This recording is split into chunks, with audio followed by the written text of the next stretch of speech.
പ്രധാന വാർത്തയിലേക്ക്. കോഴിക്കോട് വടകരയിൽ അയൽവാസിയുടെ കുത്തേറ്റ് 3 പേർക്ക് പരിക്ക്.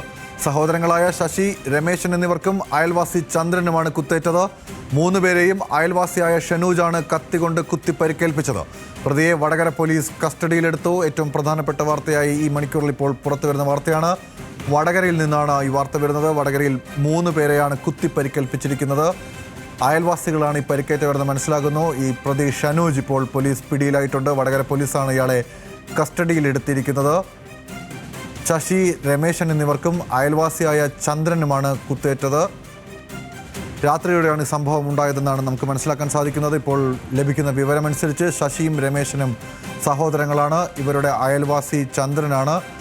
ഈ അക്രമം തടുക്കുന്നതിനിടെയാണ് ചന്ദ്രന് കുത്തേറ്റതെന്നാണ് ലഭിക്കുന്ന വിവരം. കൂടുതൽ വിശദാംശങ്ങളുമായി കോഴിക്കോട് നിന്നും രമ്യ ദാസ് ചേരുന്നുണ്ട്. രമ്യ, എന്താണ് ഈ ആക്രമണത്തിലേക്ക് നയിച്ച കാര്യം? വിശദാംശങ്ങൾ എന്താണ്?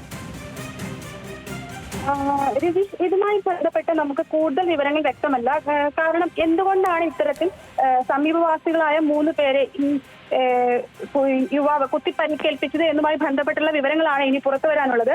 നിലവിൽ ഇയാൾ വടകര പോലീസിന്റെ കസ്റ്റഡിയിലാണുള്ളത്. ഈ വടകര പുട്ടോത്ത് സിദ്ധാശ്രമത്തിന് സമീപം ആണ് ഈ യുവാവ് മലച്ചാൽപ്പറമ്പത്ത് ശശി, അതുപോലെ തന്നെ ഇയാളുടെ സഹോദരൻ രമേശൻ, അയൽവാസിയായ പറമ്പത്ത് ചന്ദ്രൻ എന്നിവരെ കുത്തിപ്പരിക്കേൽപ്പിച്ചത്. ഇന്ന് വൈകിട്ട് 7:30 ഇത്തരത്തിലൊരു സംഭവം ഉണ്ടാകുന്നത്. ഈ 3 പേരെയും അയൽവാസിയായ ഈ ഷനൂജാണ് കത്തികൊണ്ട് കുത്തി പരിക്കേൽപ്പിച്ചത്. ഈ 3 പേർക്കും ഗുരുതരമായി തന്നെ പരിക്കേറ്റിട്ടുണ്ട്. അതുപോലെ തന്നെ വയറിലും നെഞ്ചിലുമൊക്കെയാണ് കുത്തേറ്റിട്ടുള്ളത്. ഈ ചന്ദ്രന് കാലിലും പരിക്കുണ്ട്. ഈ ശശിയുടെ പരിക്ക് ഇച്ചിരി ഗുരുതരം തന്നെയാണ്. ഇവരെ 3 പേരെയും വടകര ആശുപത്രിയിൽ ചികിത്സയ്ക്ക് ശേഷം മെഡിക്കൽ കോളേജിലേക്ക് മാറ്റുമെന്നാണ് അറിയാൻ കഴിഞ്ഞിട്ടുള്ളത്.